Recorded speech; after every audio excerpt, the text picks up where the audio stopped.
समय ना लगाओ तय करने में कि आपको क्या करना है।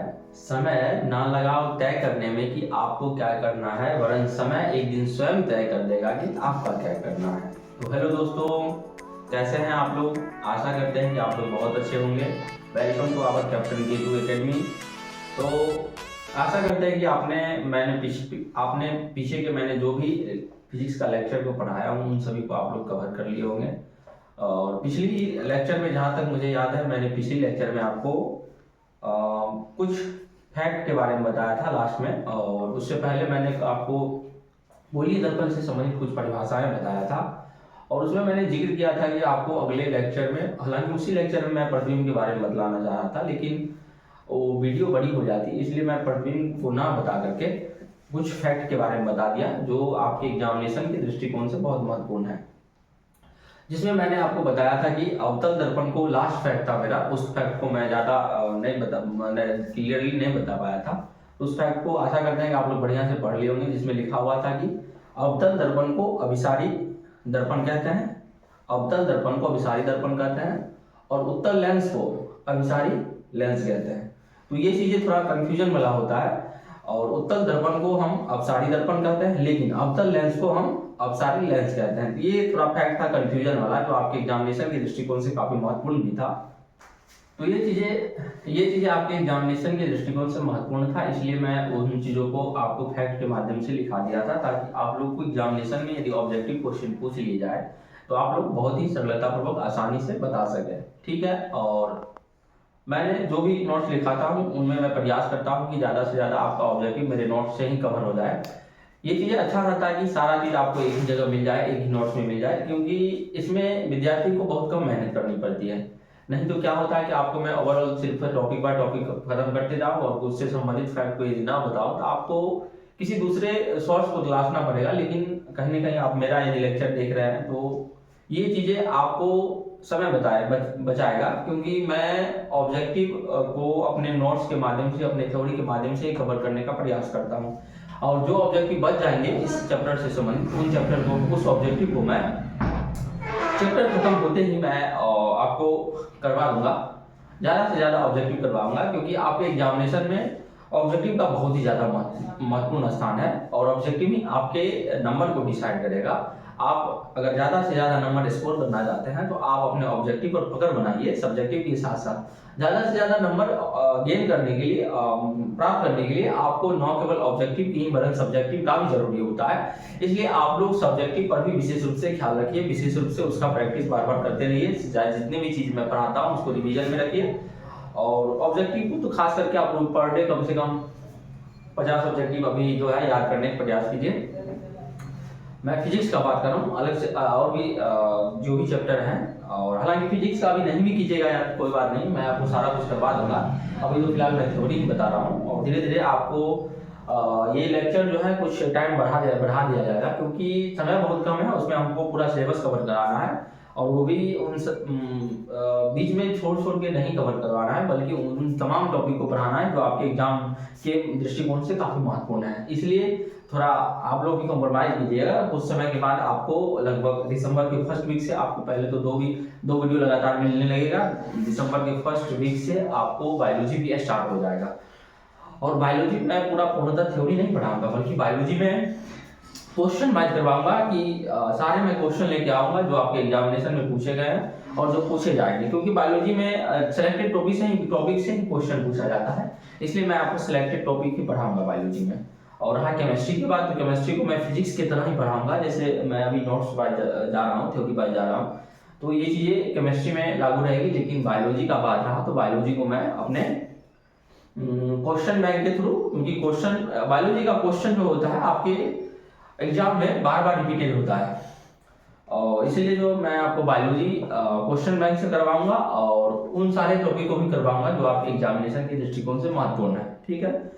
तो आशा करते हैं कि आप लोग पिछले लेक्चर को मन लगा करके अच्छे से देखे होंगे और उस चीज़ को अपने नोटबुक में नोट कर लिए होंगे, क्योंकि पढ़ना महत्वपूर्ण नहीं होता। मैं इस चीज़ को बार बार आपको दोहरा रहा हूँ कि पढ़ना बहुत ज़्यादा महत्वपूर्ण नहीं होता, बल्कि पढ़ करके उस चीज़ को याद रखना बहुत ज़्यादा महत्वपूर्ण होता है। क्योंकि पढ़ने के लिए आपके जो भी साथी होंगे, अभी जो साथ में पढ़ रहे होंगे, क्लासमेट होंगे, वो इसमें भी पढ़ रहे हैं, लेकिन उसी में होगा किसी क्लासमेट का ज़्यादा नंबर आ जाता है, किसी का कम नंबर आ जाता है। ऐसा क्यों होता है? ऐसा इसलिए होता है कि आप यदि जो चीज़ को पढ़ रहे हैं उस चीज़ को बार बार रिवीजन में नहीं रखिएगा, उस चीज़ को याद नहीं रखिएगा, तो वो चीज़ें आपके लिए बहुत ही ज़्यादा हानिकारक साबित होता है। क्योंकि आप पढ़ लीजिएगा, लेकिन एग्जाम के क्लासरूम में आपको वो चीज़ें याद नहीं रहेगा। लेकिन उस चीज़ को आप बार बार रिवीजन करिएगा, उस चीज़ को याद रखिएगा, तो वो चीज़ें आपको एग्जामिनेशन में काम आ जाएगा।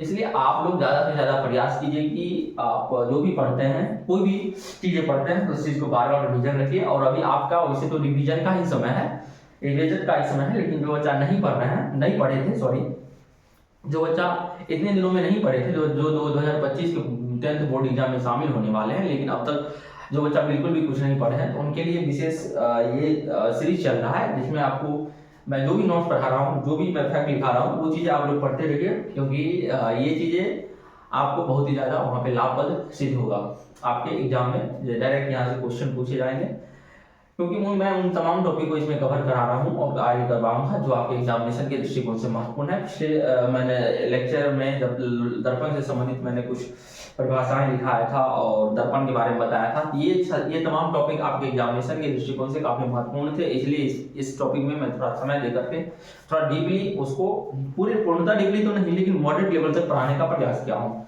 और आज मैं आपको प्रतिबिंब से संबंधित जो भी होंगे क्वेश्चन होंगे, और प्रतिबिंब क्या होता है, वास्तविक प्रतिबिंब और काल्पनिक प्रतिबिंब में क्या अंतर है, ये आपके बोर्ड एग्जाम में पूछ लिए जाते हैं। इसलिए मैं इन टॉपिक को आपको आज पढ़ा रहा हूँ और आशा करते हैं कि ये टॉपिक आपको अच्छे से समझ में आएगा। ठीक है, हालांकि समय बहुत कम है, इसलिए मैं उन चीज़ों को पूर्णतः डीपली तो नहीं, लेकिन आपको ओवरऑल अच्छे से पढ़ाते जाऊंगा। क्योंकि डीपली पढ़ाऊंगा थोड़ा उसमें समय लगता है, आपको डीप पढ़ने का भी समय भी नहीं है।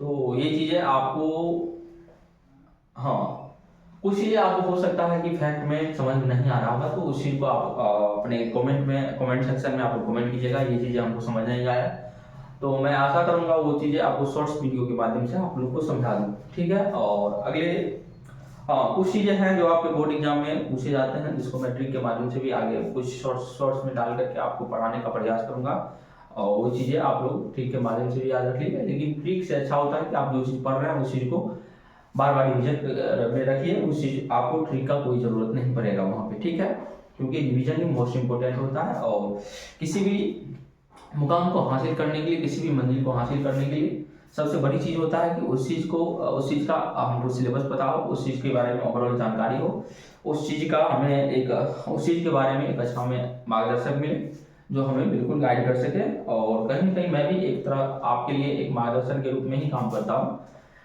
और क्योंकि मैं आपकी जगह ना कोई बोर्ड एग्जाम में शामिल हो सकता हूँ, बस आपको बता सकता हूँ कि बाबू जो मैं करवा रहा हूँ उस चीज़ को आप लोग पढ़ लीजिए, आपके एग्जामिनेशन के दृष्टिकोण से बहुत महत्वपूर्ण है।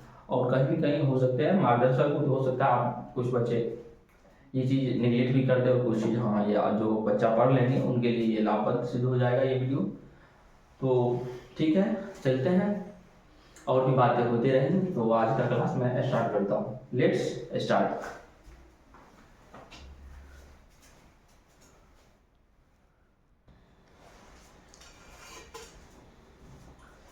सबसे पहले मैं आपको प्रतिबिंब की परिभाषा के बारे में बताऊंगा। ठीक है, तो परिभाषा पढ़ लेते हैं। किसी बिंदु मात्र बिंब से, किसी बिंदु मात्र बिंब मतलब कोई वस्तु रखा हुआ है, ठीक है, उस वस्तु से चलने वाली प्रकाश की किरणें परावर्तन या अपवर्तन के बाद जिस बिंदु पर मिलती है या मिलती हुई प्रतीत होती है, उसे उस बिंदु मात्र बिंब का प्रतिबिंब कहते हैं। यहाँ पर यह कहा गया है कि किसी बिंदु मात्र बिंब से, मान लीजिए एक मैं खुद को यदि बिंदु मात्र बिंब मानूं, ठीक है, तो हमसे जो भी प्रकाश टकराएगी या अपवर्तित तो नहीं होगी, लेकिन अपवर्तन प्रकाश का तो नहीं होगा, लेकिन परावर्तन होगा। हमसे जो भी प्रकाश हमसे टकराएगी, टकरा करके लौट जाएगी, लौटने के पश्चात जिस बिंदु पर मुड़ेगी वहीं पर क्या होगा, हमारा जिस बिंदु पर टकराएगी आपस में वहीं पर क्या बनेगा, हमारा प्रतिबिंब बनेगा। आप लोग सामान्यतः आप जिस दर्पण में, समतल दर्पण में अपना प्रतिबिंब देखते होंगे, तो उस दर्पण में आप लोग नॉर्मली ऐसे देख लेते हैं, खड़ा होते हैं और देख लेते हैं कि हमारा प्रतिबिंब वहां पे बन गया, लेकिन उसके पीछे का फिजिक्स ये होता है कि वो प्रकाश के परावर्तन पर आधारित होता है। क्या होता है, वो प्रकाश के परावर्तन के सिद्धांत पर आधारित होता है। प्रकाश के परावर्तन के सिद्धांत पर यूं आधारित होता है, दर्पण में जो भी प्रतिबिंब बनते हैं वो प्रकाश के परावर्तन के सिद्धांत पर होते हैं, प्रकाश के बहुल परावर्तन के सिद्धांत पर होते हैं। वो कैसे, तो मैं आपको बता रहा हूं उसके बारे में। मान लीजिए कोई प्रकाश की किरणें हैं, लाइट मैंने 12 उधर से रूम में लाइट है, तो वो लाइटें हमारे जस्ट शरीर पे आके टकराएगी। क्या होगा, शरीर पे आके टकराएगी, और वो टकरा करके यदि मेरे सामने दर्पण है, मेरे सामने ये प्रतिबिंब इस पे टकराएगी, टकराने के पश्चात क्या होगा कि वो जो इमेज है, वो जो किरणें हैं, वो कहाँ जाएगी, वो दर्पण पे जाएगी, फिर दर्पण पे टकराएगी, दर्पण पे टकराएगी और दर्पण से टकरा करके हमारे आंख पे जाएगी। हमसे क्या है कि मान लीजिए कोई प्रकाश की किरणें निकल रहा है, तो एक किरणें तो निकलेगी नहीं, और एक किरणें से कभी भी प्रतिबिंब का रचना नहीं होता है, कम से कम उसके लिए 2 किरणों की आवश्यकता होती है। तो जो प्रकाश की किरणें हम पर पड़ेगी, हम पर पड़ने के पश्चात टकराएगी, और टकराने के पश्चात कहीं ना कहीं मिलेगी, कहीं कहीं जाके किसी बिंदु पर मिलेगी, उसी बिंदु पर हमारा क्या बनता है, प्रतिबिंब बनता है। समतल दर्पण में कहां पे मिलती है, तो दर्पण के पीछे मिलता है। आप लोग समतल दर्पण में अपना प्रतिबिंब देखते होंगे, तो देखते होइएगा कि आपको आभास होगा कि मेरा जो प्रतिबिंब है वह दर्पण के पीछे बन रहा है। क्या बन रहा है, दर्पण के पीछे बन रहा है। मैं उसी दर्पण की बात कर रहा हूं जिसका आप डेली लाइफ में अपना शकल देखने के रूप में, अपना फेस देखने के रूप में, अपना चेहरा देखने के रूप में उपयोग करते हैं। उस दर्पण में आप लोग कभी गौर से देखिएगा, यदि बड़ा सा दर्पण होगा तो उसमें आप देखिएगा, उसके सामने ऐसे जाके खड़ा हो जाइएगा, तो आप लोग गौर से देखिएगा कि मेरा प्रतिबिंब जो बन रहा है वह दर्पण के ऐसे लग रहा है कि दर्पण के पीछे बन रहा है। एक्चुअल में तो हम दर्पण के सामने हैं, लेकिन बन रहा है दर्पण के पीछे बन रहा है। क्योंकि वहां पे काल्पनिक प्रतिबिंब बनता है, और काल्पनिक प्रतिबिंब क्या होता है कि किरणों के वास्तविक कटान से नहीं बनता है, बल्कि वह दर्पण के पीछे जाके एक काल्पनिक कटान बनता है, जिसके माध्यम से वो प्रतिबिंब का रचना होता है। ये रहा अवतल दर्पण, ये रहा अवतल दर्पण। अवतल दर्पण रहा, इसका आप लोग देख सकते हैं, मैंने जो परिभाषा बताया था कि अवतल दर्पण का जो धंसा हुआ भाग होता है वो होता है क्या, परावर्तन सतह के रूप में काम होता है, लेकिन उभरा हुआ भाग होता है वो क्या होता है, पॉलिश किया हुआ सतह होता है। तो वैसा गोलीय दर्पण जिसका परावर्तन सतह धंसा हुआ हो और पॉलिश किया हुआ सतह उठा हुआ हो, उसे क्या कहते हैं, हम अवतल दर्पण कहते हैं। अवतल दर्पण में कोई प्रतिबिंब मान लीजिए अनंत पर रखा हुआ है, अनंत पर कहने का मतलब है कि कहीं पे ऊपर में रखा हुआ है, ठीक है प्रतिबिंब, तो उसका रचना, उसका इमेज कैसे बनेगा अवतल दर्पण में, उस चीज के बारे में आप लोग यहाँ पे समझ सकते हैं। ये त्रिभुज टाइप का जो आपको दिख रहा होगा, ये क्या है, एक प्रतिबिंब है। मान लीजिए सॉरी ये एक वस्तु है, एक बिंब है। क्या है, वस्तु को क्या कहते हैं, बिंब कहते हैं फिजिक्स भाषा में, ठीक है। तो ये एक वस्तु है, ठीक है, और उस वस्तु से किरण निकलती है। यहाँ पर मैंने लिखा किसी बिंदु मात्र बीम से चलने वाली प्रकाश की किरण है। यहाँ से मान लीजिए कोई लाइट का सोर्स है, सूर्य की किरणें हैं, उधर से आ रही है, इस वस्तु से टकरा करके वस्तु से होकर के कहां तक पहुंच रही है, तो उस बिंदु वस्तु से टकरा करके वस्तु से गुजर करके कहां तक आ रही है, तो उस दर्पण तक टकराती है। और एक जब भी इमेज का फॉर्मेशन होता है, जब भी इमेज का रचना होता है, प्रतिबिंब का रचना होता है, इस चीज को ख्याल रखिए कि जो भी गोलीय दर्पण में प्रतिबिंब आएगी इसके मुख्य अक्ष के समानांतर, तो वो टकराने के पश्चात मुख्य फोकस से लौट जाती है। किससे लौट जाती है, मुख्य फोकस से लौट जाती है। लेकिन जो समानांतर आ रही है, लेकिन ये आ रही है यहाँ से, ठीक है, ये भी यहाँ से आ रही है, ये मुख्य अक्ष के समानांतर आ रही है। समानांतर कहने का मतलब है बिल्कुल ऐसे हो, कैसे हो, ऐसे। इनके बीच में कितना डिग्री कोण बनता हो, 0 डिग्री का कोण बनता हो, ठीक है। कोई भी चीज आमने सामने है मतलब क्या है, उस चीज का समांतर है, ठीक है। तो ये चीजें देखिए, आपको इसका समांतर दिखता होगा, आमने सामने दिखता होगा, सेम किरणें, तो ये इसका समांतर हुआ, इसलिए यहाँ से ये दर्पण से टकराने के बाद कहां से गुजर गई, मुख्य फोकस। एफ क्या होता है, मुख्य फोकस होता है, बिंदु, मुख्य फोकस बिंदु होता है। आप लोगों को मैंने पिछले क्लास में बताया था, याद है, बिल्कुल याद आ गया होगा, ठीक है। तो ये जो है, इस चीज को याद रखिएगा, ये फैक्ट है कि जो भी किरणें आपको हो सकता है एग्जाम में पूछ दिया जाता है, किसमें हो सकता है आपको ऑब्जेक्टिव में पूछ दिया जाए कि मुख्य अक्ष के समानांतर आने वाली प्रकाश की किरणें दर्पण से टकराने के पश्चात किससे होकर गुजरेगी, तो किससे, मुख्य फोकस से गुजरेगी, किससे, फोकस बिंदु से गुजरेगी, ठीक है। इस चीज को आप लोग ख्याल रखिएगा। और मुख्य फोकस से जो भी प्रकाश की किरणें आएगी, तो टकराने के पश्चात, दर्पण के टकराने के पश्चात कहां पे जाएगी, तो मुख्य अक्ष के समानांतर होकर गुजर जाएगी, ऐसे करके, ठीक है, ऐसे करके। इधर का तीर आने का मतलब है कि किरणें आ रही हैं, और इधर का तीर जाने का मतलब ये किरणें क्या है, ये किरणें जा रही है, ठीक है। और ये देखिए, हाँ, ये चीज याद रखिएगा, यहाँ पे अवतल दर्पण है। अवतल दर्पण में कोई भी प्रतिबिंब जब कहां पे रहता है, कोई भी बिंब, सॉरी, अवतल दर्पण में कोई भी वस्तु यदि अनंत पे रखा गया है, कहां पे, अनंत पे रखा गया, उसका प्रतिबिंब कहाँ पर बनेगा? उसका प्रतिबिंब बनेगा मुख्य फोकस बिंदु पर, जो आपके एग्जामिनेशन में ऑब्जेक्टिव में पूछ लिए गए हैं। और इस चीज के बारे में कौन सा प्रतिबिंब कहाँ पे बनेगा, या कौन सा वस्तु को कहाँ पे रखे जिससे उसका प्रतिबिंब कहाँ पे बनेगा, इस चीज के बारे में जस्ट आगे आपको एक सारणी बना दूंगा। हालांकि उतना डिटेल से नहीं बताऊंगा, बस आपको उस चीज को याद रखिएगा। इमेज फॉर्मेशन करूंगा तो बहुत टाइम लग जाएगा, इसलिए मैं उस चीज को एक चार्ट में बना दूंगा ताकि आप लोग को उस चीज को याद रख लीजिएगा, ठीक है। क्योंकि याद आपको अभी याद रखना महत्वपूर्ण है, समय बहुत कम है, उतना समझिएगा। वो चीज आप प्रैक्टिस नहीं कर पाइएगा अभी आपको सिर्फ और सिर्फ याद करना है, ठीक है, वो चीजें। तो ये चीजें है कि आपको अनंत से कोई प्रतिबिंब आ रही है, ठीक है, अनंत पर वस्तु रखा गया, उससे किरणें चल के आ रही है, तो दर्पण से टकराने के बाद मुख्य फोकस से लौट गई। फिर उस वस्तु से एक किरण निकल रही है जो मुख्य फोकस से होते हुए कहां पे दर्पण से टकराती है, और दर्पण से टकरा करके मुख्य अक्ष के समानांतर लौट जाती है। तो इसका प्रतिबिंब यहां पर देखिए, ये वस्तु यहां पे त्रिभुज कैसे बना हुआ है, इसमें क्या है, इसका मुंडी जो है ये ऊपर में है, लेकिन यहाँ पर देखिए इसका मुंडी कहाँ पे है, नीचे में। क्यों है? क्योंकि ये वास्तविक प्रतिबिंब है। अवतल दर्पण में वास्तविक प्रतिबिंब ऐसे ही बनता है। जब भी वास्तविक प्रतिबिंब बनता है तो उसमें क्या होता है, वास्तविक प्रतिबिंब क्या होता है, सदैव आप लोग याद कीजिए, मैंने अवतल दर्पण बताया था, अवतल दर्पण बताया था कि वास्तविक प्रतिबिंब कैसा होता है, वास्तविक प्रतिबिंब सदैव क्या होता है, उल्टा होता है। कैसे होता है? उल्टा होता है। यानी हम दर्पण के सामने जाके खड़े हो जाए, किसके सामने, अवतल दर्पण के सामने खड़े हो जाए, तो कैसा प्रतिबिंब, यदि वास्तविक प्रतिबिंब मेरा बनेगा कैसा बनेगा, हम यदि ऐसे खड़े हैं, मेरा मुंह उसमें नीचे दिखेगा, टांग ऊपर दिखेगा, ठीक है, वो हो गया वास्तविक प्रतिबिंब, यानी उल्टा लेता है वास्तविक प्रतिबिंब। ऐसे करके ये अगर अवतल दर्पण के सामने इसको हम ऐसे रखें, इसका ये ढक्कन ऊपर है, अवतल दर्पण में हमको ऐसे दिखेगा, ठीक है। वहीं पर अवतल दर्पण में यदि काल्पनिक प्रतिबिंब बन रहा है, काल्पनिक प्रतिबिंब, तो हम ऐसे यदि रख रहे हैं तो सेम टू सेम हमें कैसा दिखेगा, ऐसा ही दिखेगा, क्योंकि काल्पनिक प्रतिबिंब हमेशा क्या होता है, सीधा होता है, ठीक है। सीधा करने का मतलब ये ऐसे रखा हुआ तो हमको ऐसा ही दिखता है। अच्छा, आप लोग समतल दर्पण में देखते होइएगा, कहिएगा सर हम जब अपना चेहरा उसमें देखते हैं तो हम कहाँ उल्टा देखते हैं, आप बोल रहे हैं दर्पण में हम जब देखते हैं तो क्या होता है कि हमारा प्रतिबिंब कैसा बनता है, उल्टा बनता है, वास्तविक प्रतिबिंब, हम तो वास्तविक प्रतिबिंब देखते हैं। लेकिन आप लोग ध्यान रखिएगा, समतल दर्पण में जो भी प्रतिबिंब बनेगा वो कभी भी वास्तविक नहीं हो सकता है, क्योंकि वो वास्तविक कटान से नहीं बनता है, बल्कि दर्पण के पीछे बनता है, इसलिए वो काल्पनिक प्रतिबिंब कहलाता है। और काल्पनिक प्रतिबिंब क्या होता है, हमेशा सीधा होता है। सीधा करने का मतलब यदि हम ऐसे खड़े हैं तो ऐसे ही उसमें खड़े दिखेंगे, ठीक है।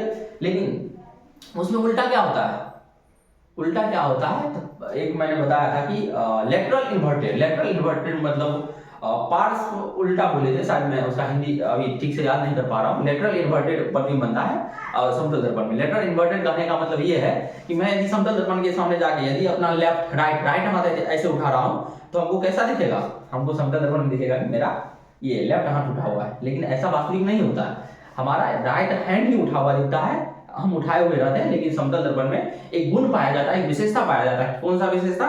लेटरल इन्वर्टेड विशेषता पाया जाता है, पार्श्व उत्क्रम वाला विशेषता पाया जाता है, जिसके कारण यदि हम किसी चीज को ऐसे हाथ, ये दाहिना बामा हाथ उठा रहे हैं, लेफ्ट हाथ उठा रहे हैं, हमको दिखेगा राइट हैंड उठा हुआ है, ठीक है। राइट हैंड से खा रहे हैं, हमको दिखेगा हम लेफ्ट हैंड से खा रहे हैं, ठीक है। तो ये चीज आपको समतल दर्पण में कराया था। यहाँ पे समतल दर्पण नहीं है, कौन सा दर्पण है? अवतल दर्पण है। अवतल दर्पण में ऐसा नहीं होता है, इस चीज को याद रखिएगा। लेटरल इन्वर्टेड का गुण किसमें पाया जाता है? तो समतल दर्पण में पाया जाता है, न कि अवतल दर्पण, न कि उत्तल दर्पण। इस चीज को हमेशा याद रखिएगा, ठीक है। ये रहा हमारा वास्तविक प्रतिबिंब। वास्तविक प्रतिबिंब कैसा बनता है? उल्टा बनता है। वास्तविक प्रतिबिंब कैसा बनता है? उल्टा बनता है। वास्तविक प्रतिबिंब कैसा बनता है? उल्टा बनता है। इस चीज को याद रखिएगा। तो मैं इस चीज को परिभाषा के माध्यम से फिर से समझाने का प्रयास कर रहा हूं। किसी बिंदु मात्र बिंब से, ये बिंदु मात्र बिंब हुआ, ठीक है, जो वस्तु है, सॉरी मैं इसको लिखना भूल गया था, लिख लीजिए वस्तु या बिंदु मात्र बिंब या बिंब, ठीक है। ये रहा क्या? ये रहा प्रतिबिंब, ठीक है। आप लोग इस चीज को देख लीजिएगा, हालांकि इमेज बना लीजिएगा, अच्छा रहेगा। एग्जामिनेशन में यदि पूछ लिया जाए प्रतिबिंब क्या है, उसके बारे में सविस्तार बताएं, यानी विस्तार के साथ बताएं, तो आप लोग क्या कीजिएगा, 5 नंबर में यदि पूछा जाए तो पूर्णतः इसका परिभाषा लिखना है, ये चीज आपको दर्शा देना, उसका प्रकार लिख देना है। लिख नहीं थी 2 नंबर में पूछे, 2 नंबर में क्या पूछेगा, पर दोनों प्रतिबिंब के प्रकार में बताया, प्रतिबिंब क्या है, बस यही लिख देना। और उसके बाद यदि प्रतिबिंब वास्तविक प्रतिबिंब काल्पनिक प्रतिबिंब में अंतर पूछेगा तो उसके लिए हम है ना, तो अंतर आगे बताऊंगा, उसका विशेषता बताऊंगा। इससे पहले मैंने अवतल उत्तल दर्पण में अंतर बताया था, बढ़िया से बताया था, आप लोग को याद होगा, ठीक है। तो ठीक है, प्रतिबिंब के बारे में आप लोग समझ गए होंगे कि किसी बिंदु मात्र बिंब से चलने वाली प्रकाश की किरणें परावर्तन या अपवर्तन के बाद जिस बिंदु पर मिलती है या मिलती हुई प्रतीत होती है, उसे उस बिंदु का मात्र बिंब का प्रतिबिंब कहते हैं। सर ये यहाँ तो परावर्तन आपने बोला कि दर्पण में जो प्रतिबिंब बनता है वह कैसा, वो तो परावर्तन के बाद बनता है। तो आप अपवर्तन क्यों लिखे, तो अपवर्तन लेंस के लिखे है, लेंस के लिए लिखे हैं, क्योंकि लेंस की सहायता जो प्रतिबिंब बनता है वो अपवर्तन के बाद ही बनता है, ठीक है। तो ये चीज लेंस के लिए मैंने लिखा है।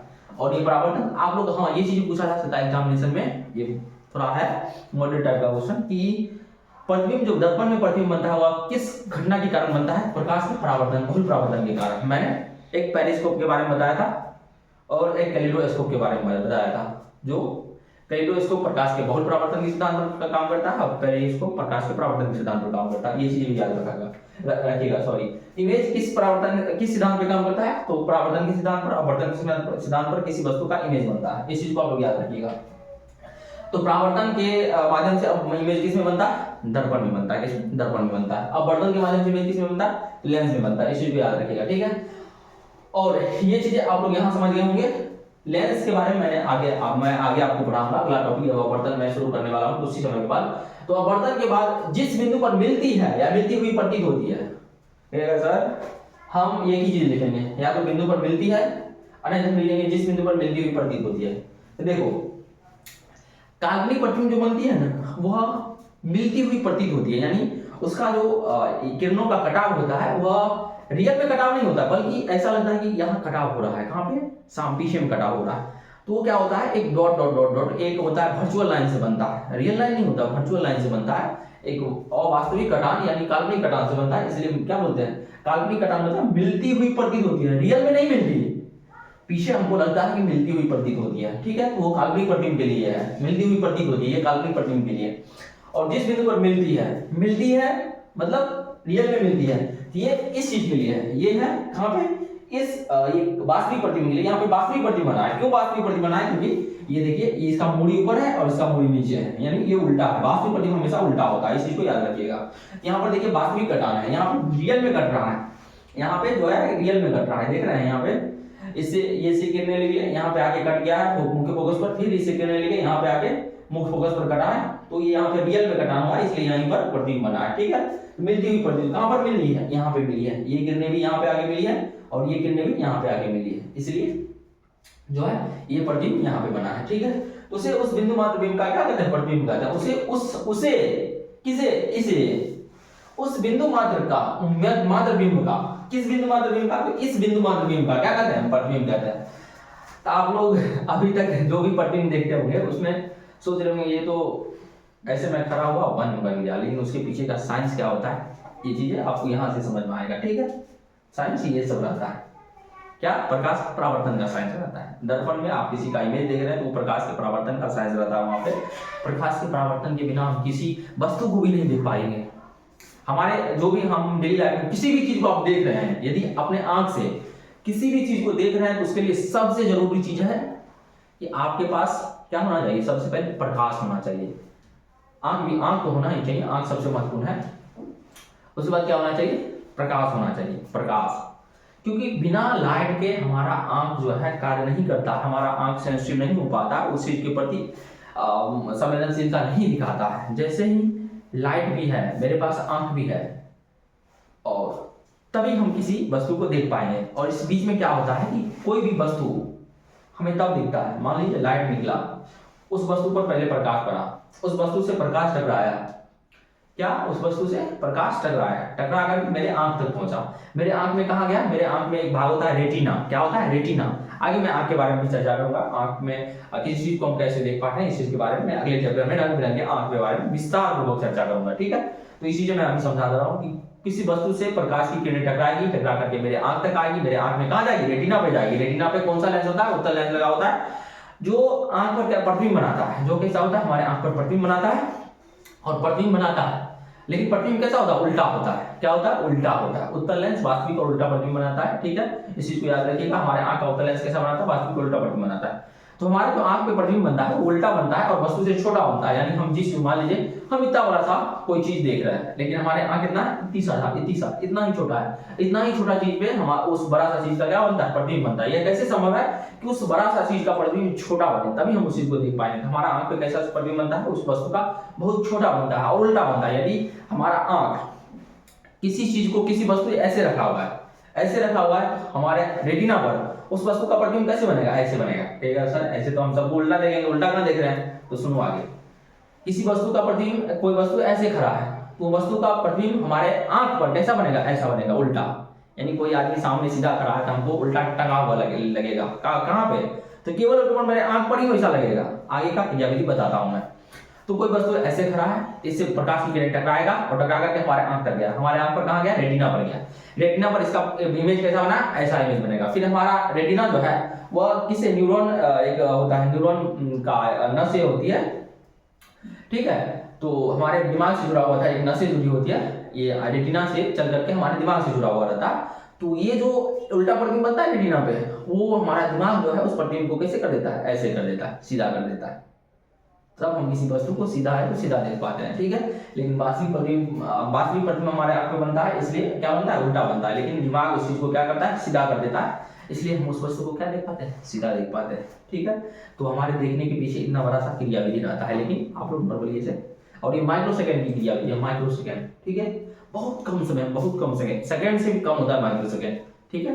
तो इतने कम समय में ये सब चीजें घट जाती हैं, जो हमारे डेली लाइफ का हिस्सा होते हुए भी हमें इन चीजों से अनभिज्ञ रखा गया, मतलब उस चीज से अवगत नहीं रखा गया। तो अब आप लोग धीरे धीरे अवगत होते होंगे, क्योंकि जब तक आप लोग नहीं पढ़िएगा तब तक अपने आसपास के साइंस के बारे में, साइंस सब जगह है, हर एक जगह साइंस है, सिर्फ खोजिए तो सही, ठीक है। हर एक जगह साइंस है, सिर्फ उस नजरिया से हमें उस चीज को देखना आना चाहिए, ठीक है।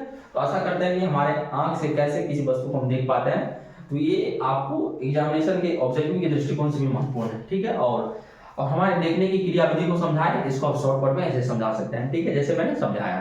तो चलते हैं आगे, प्रतिबिंब के प्रकार के बारे में बताऊंगा, ठीक है।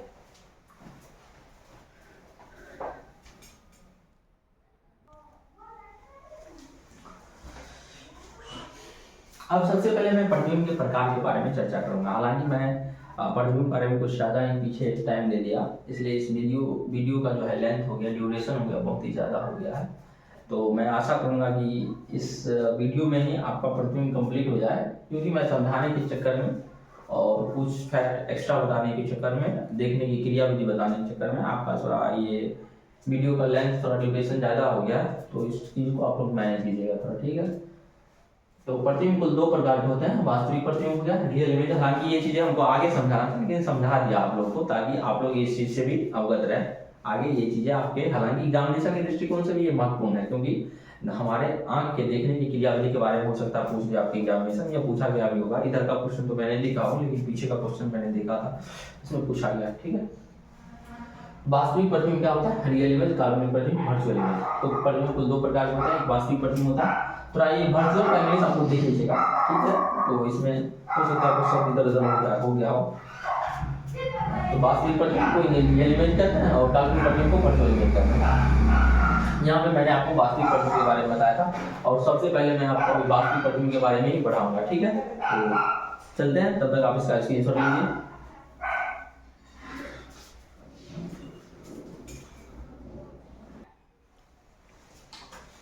तो अब मैं आपको सबसे पहले प्रतिबिंब में वास्तविक प्रतिबिंब के बारे में बताऊंगा। तो वास्तविक प्रतिबिंब को जानने से पहले आप लोग इसका सबसे पहले परिभाषा देख लीजिए। किसी बिंदु मात्र बीम से, हालांकि आप लोग के सहूलियत के दृष्टिकोण से मैंने सारे परिभाषा को सेम कर दिया। इससे पहले मैंने प्रतिबिंब का परिभाषा लिखाया था, बिल्कुल उसी से मिलता जुलता हुआ, बस कुछ शब्द का अंतर है। इसमें अंतर यही है कि उसमें लिखा गया था जिस बिंदु पर मिलती है या मिलती हुई प्रतीत होती है, लेकिन वास्तविक प्रतिबिंब ठीक मिलवे करेगी। बिंदु टकराने के पश्चात जो किरणें होगी ठीक जाके किसी न किसी बिंदु पर मिलवे करेगी, इसलिए क्या है? मिलती है, ये नहीं है मिलती हुई प्रतीत होती है। वो हो गया कि संभावना है कि रियल में नहीं मिल रही है, लेकिन मिलती हुई प्रतीत होती है, तो वो काल्पनिक प्रतिबिंब की परिभाषा हो जाएगा। अगर यहाँ पे हम लिख दे जिस बिंदु पर मिलती हुई प्रतीत होती है, उसे उस बिंदु मात्र बिंब का क्या कहते हैं? काल्पनिक प्रतिबिंब कहते हैं। वो काल्पनिक प्रतिबिंब के बारे में हो जाएगा। लेकिन वास्तविक प्रतिबिंब में वास्तविक रूप से वो उस बिंदु पर मिलती है, इसलिए के बाद जिस बिंदु पर मिलती है उसे उस बिंदु मात्र बिंब का वास्तविक प्रतिबिंब कहते हैं। तो आशा करते हैं कि ये परिभाषा आपको याद ही हो गया, क्योंकि इससे पहले की परिभाषा यदि आपको याद होगा तो ये परिभाषा भी आपको बिल्कुल याद हो जाएगा, ठीक है। और ये काल्पनिक प्रतिबिंब का परिभाषा भी आपको बिल्कुल सरलतापूर्वक आसानी से याद हो जाएगा। तो किसी बिंदु मात्र बिंब से चलने वाली प्रकाश की किरणें परावर्तन या अपवर्तन के बाद जिस बिंदु पर मिलती है उसे उस बिंदु मात्र बीम का वास्तविक प्रतिबिंब कहते हैं। तो आज के क्लास में ज़्यादा तो नहीं पढ़ा पाया, लेकिन फिर भी कुछ महत्वपूर्ण चीज़ें जो आपके एग्जामिनेशन से संबंधित था, जो आपके लिए उस चीज़ के बारे में कॉन्सेप्ट होना बहुत जरूरी था, वो चीज़ें मैं बताया, जिस कारण वीडियो का लेंथ बहुत ज़्यादा हो गया। तो ये वीडियो मैं यहीं तक आपको ज्वाइन करता हूँ। अगले वीडियो में मैं आपको प्रतिबिंब के बारे में पूर्णतः बता दूंगा। ठीक है, तो जय हिंद।